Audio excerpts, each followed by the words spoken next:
దేవుడు ఏమంటాడంటే, నేను మిమ్మును నాకు ప్రజలుగా చేసుకున్నాను, మీరు నాకు సంబంధించిన వారు, నా ముద్ర మీ మీద ఉంటుంది, మిమ్మల్ని ముట్టిన వాడు నా కనుగుడ్డుని తాకినట్లే రాత్రైనా పగలైనా నేను మిమ్మల్ని కాపాడుకుంటాను.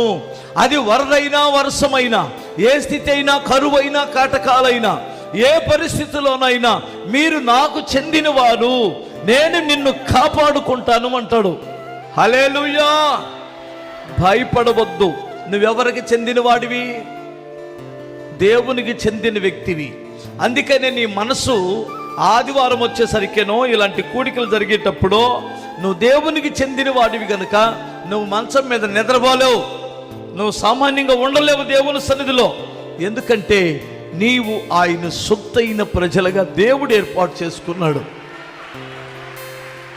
మనము లోకానికి చెందిన వారము కాదు, మనము సాతానుకి చెందినటువంటి వారం కాదు. మనం ఎవరికి చెందిన వారము?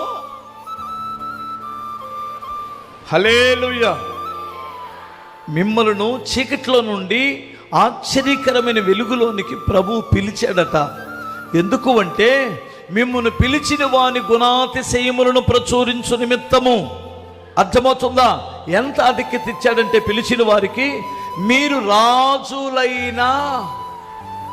రాజులైన యాజక సమూహం అన్నాడు.